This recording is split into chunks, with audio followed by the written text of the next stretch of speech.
akan sangat bermanfaat untuk kalian nanti jika telah lulus. Mungkin yang belum ingin melanjutkan kuliah, masih ingin bekerja dulu. Nah, materi ini mungkin bisa membantu kalian yang kebingungan. Jadi semoga materi ini bisa kalian ingat ya, diresapi dan dipahami sebaik mungkin. Oke, kira-kira sampai sini sudah ada yang nangkep materi apa mungkin? Nah, betul sekali.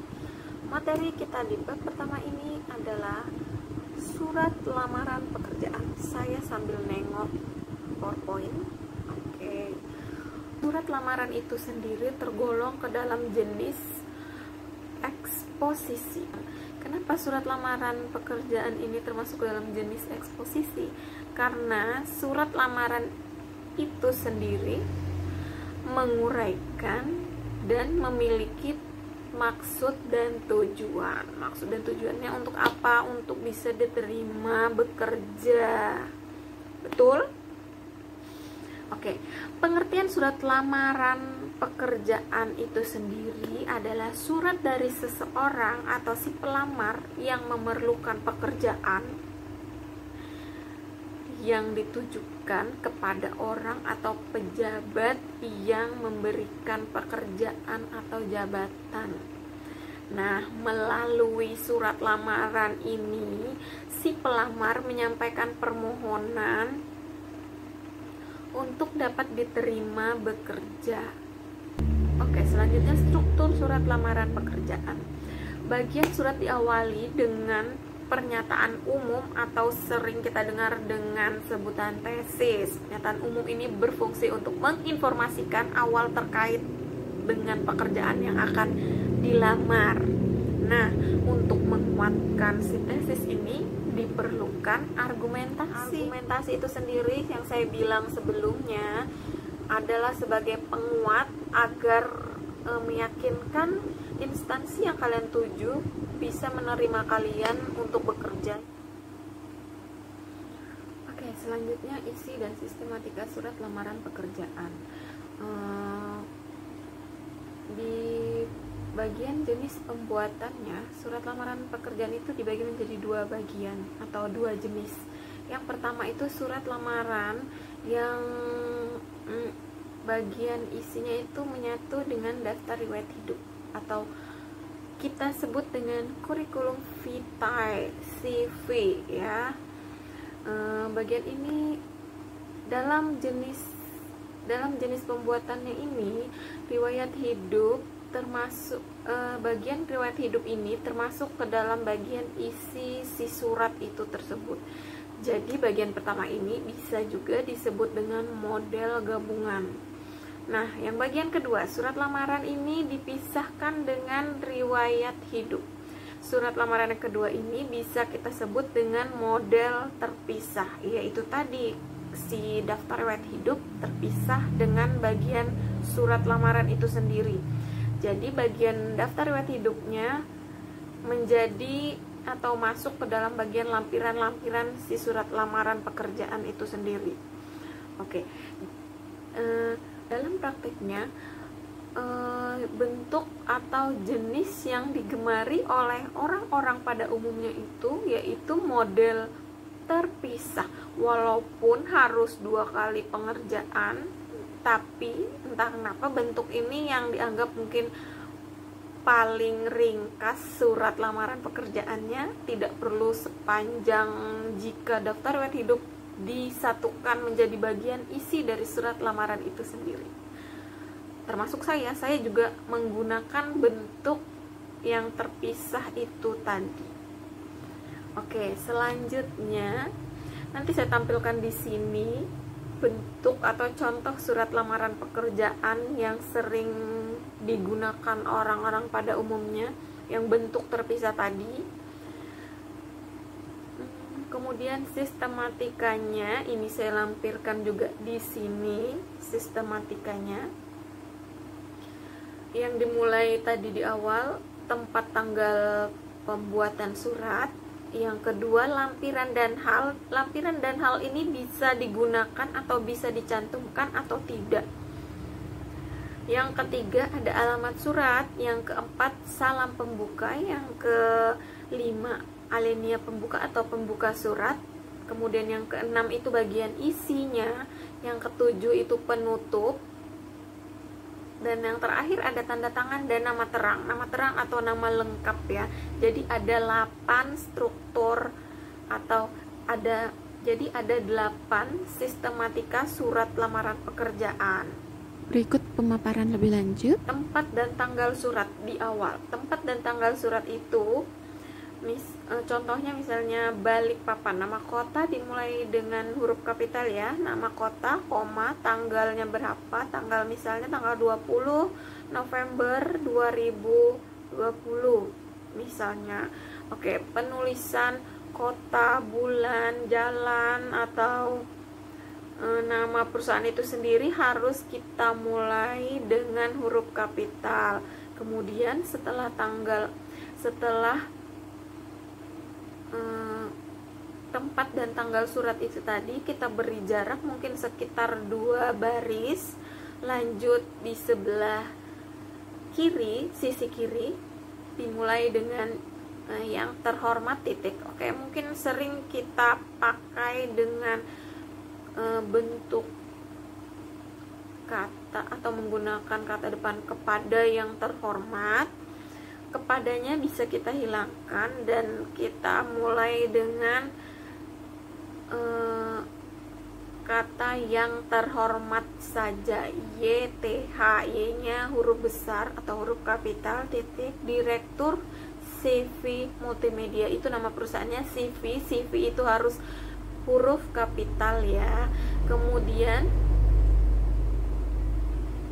setelah tadi, kemudian lanjut baris baru lagi, Jalan DI Panjaitan. Jalan itu sendiri jangan disingkat, jadi langsung aja tulis jalan. J-nya huruf kapital, DI Panjaitan, D-nya D titik I titik Panjaitan. D-nya besar, I-nya besar, P-nya besar. Kemudian dilanjutkan nomor. Nomor itu nomor perusahaan atau alamat nomor kantornya tersebut, nomor huruf kecil biasa dan nomor itu sendiri. Nomor 57, kemudian dilanjutkan baris baru lagi, nama kotanya Balikpapan, B-nya huruf kapital. Oke, diberi jarak 1 baris. Lanjut lagi masuk ke salam pembuka. Salam pembuka itu yang tadi saya bilang dengan hormat, D-nya huruf besar, hanya huruf kecil, jangan lupa tanda koma setelah kata hormat. Jarak lagi baris 1 baris, jarak lagi 1 baris, kemudian menjorok ke dalam dimulai dengan kalimat menanggapi iklan pada harian Kaltimpos. Kaltimpos itu nama surat kabarnya, jadi dicetak miring dengan penulisan kapital K di awal dan P. Tanggal 15 November 2015, jangan lupa nama bulannya kapital juga, M-nya. Tentang penerimaan pegawai baru tentang penerimaan pegawai baru, koma. Nah, dengan ini tentang penerimaan pegawai baru, koma. Supervisor alat berat, titik. Oke. Ini di bagian pembuka surat dicantumkan dari mana informasi lamaran pekerjaan itu didapat, yaitu tadi dari surat kabar, Kemudian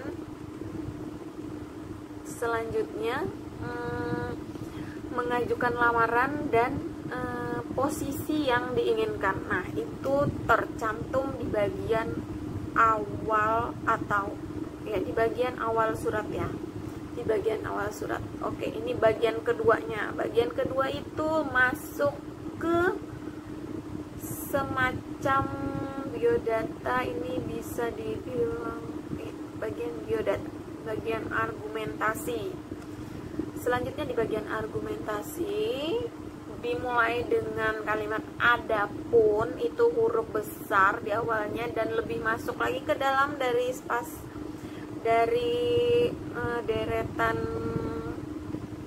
deretan kalimatnya ya. Oke, masuk ke dalam sedikit dari barisan dimulai dengan kata adapun kualifikasi diri saya. Nah, di sini menerangkan diri kita, diri si pelamar dimulai dengan nama, tempat tanggal lahir, pendidikan dan alamat. Oke, adapun kualifikasi diri saya itu tadi diakhiri dengan tanda titik 2 dan dimulai lagi ke bawah dengan nama tadi huruf kecil karena yang di atas titik 2 belum berakhir dengan tanda titik. Kalau tanda titik baru dimulai dengan huruf besar di awal. Nama kapital N. Oke. Nama, tempat tanggal lahir, tempat koma tanggal lahir. Jadi penulisan tempat itu maksudnya kota, misalnya Samarinda, koma tanggal lahirnya berapa? 5 Desember 1989. Oke, setelah penyebutan nama tadi, misalnya nama titik 2 Iin Fatimah, itu titik koma ya, diakhiri dengan titik koma, kemudian dilanjutkan di bawahnya yang tadi tempat koma tanggal lahir titik 2 lagi Tulung Agung, 31 Oktober 1981 titik koma lagi. Kemudian pendidikan, setelah kemudian dilanjutkan dengan pendidikan. Pendidikan itu pendidikan yang sudah kita raih ya. Pendidikan terakhir kita biasanya di situ pendidikan. Misalnya kita lulusan SMA nih, kita tulis SMA Negeri 7 Samarinda misalnya. Tapi kalau di sini lulusan S1 strata 1, penulisannya S tanda pisah 1, teknik mesin titik 2. Selalu ada titik 2 di akhir penulisan keterangannya itu ya. Kemudian dilanjutkan dengan alamat si pelamar. Alamat si pelamar di mana? Misalnya di jalan. Oke, penulisan jalan sini dimohon untuk tidak disingkat menjadi JLN, tapi langsung aja penulisan jalan. Nah, di sini alamatnya Jalan Meratus nomor 276, Balikpapan titik. Oke. Setelah titik koma di akhir tadi dilanjutkan dengan dan diakhiri dengan kota Balikpapan tadi titik. Oke, sudah. Selanjutnya di bagian bawahnya lagi sebagai bahan pertimbangan, koma berikut ini saya lampirkan, ini berupa lampirannya ya. 1. Fotokopi ijazah titik koma, 2. Daftar riwayat hidup titik koma, 3. Surat keterangan catatan kriminal atau sekarang kita kenal dengan nama surat keterangan kelakuan baik atau surat keterangan catatan kepolisian SKCK. Di mana SKCK itu kalian bisa dapatkan? Di kantor polisi terdekat tempat tinggal kalian. Nah, penutup surat. Di sini bagian penutup suratnya. Besar harapan saya atas terkabulnya lamaran ini. Oke, bentuk kalimat penutup surat ini supaya si instansi yang kita tuju bisa ikut merasakan gitu ya, kalau si pelamar ini benar-benar pengen bekerja dan benar-benar serius ingin bekerja. Nah, semoga diterima. Kemudian dilanjutkan lagi bagian salam penutup. Bagaimana bentuk salam penutup dalam surat lamaran pekerjaan? Jangan lupa dan jangan pernah kalian lupakan. Bentuk penutupnya itu hormat saya. Oke, hormat saya. Kemudian dilanjutkan nama terang atau nama lengkap si pelamar beserta titel atau titel yang udah diraih di pendidikan terakhirnya. Biasanya itu cantumkan. Kemudian jangan lupa tanda tangan. Oke, tanda tangan. Dari dua bagian surat lamaran tadi bisa kita ambil kesimpulan kalau surat lamaran pekerjaan ini dibagi menjadi dua bagian, yaitu di awal tadi disebut tesis, kemudian dilanjutkan dengan bagian kedua itu argumentasi. Tesisnya itu yang dimulai dari awal tadi, tanggal, alamat surat, salam pembuka, pembuka surat, dan kualifikasi yang nama sampai alamat si pelamar tadi. Itu bagian tesis. Oke, saya sebutkan kembali bagian dari argumentasi itu sebagai bahan pertimbangan. Koma berikut ini saya lampirkan titik 2, 1 fotokopi ijazah titik koma, 2 daftar riwayat hidup titik koma, 3 surat keterangan catatan kriminal atau tadi yang saya sebut dengan SKCK, dimana yang kalian bisa dapatkan di kantor polisi. Besar harapan saya agar dapat diterima bekerja di perusahaan Bapak atau Ibu. Oke, jangan. Kemudian dilanjutkan dengan salam penutup, hormat saya, nama terang dengan titel yang dengan titel pendidikan yang kalian raih. Jangan lupa tanda tangan. Oke, sampai sini dulu sedikit materi tentang surat lamaran pekerjaan. Kurang lebihnya saya mohon maaf. Terima kasih. Wassalamualaikum warahmatullahi wabarakatuh.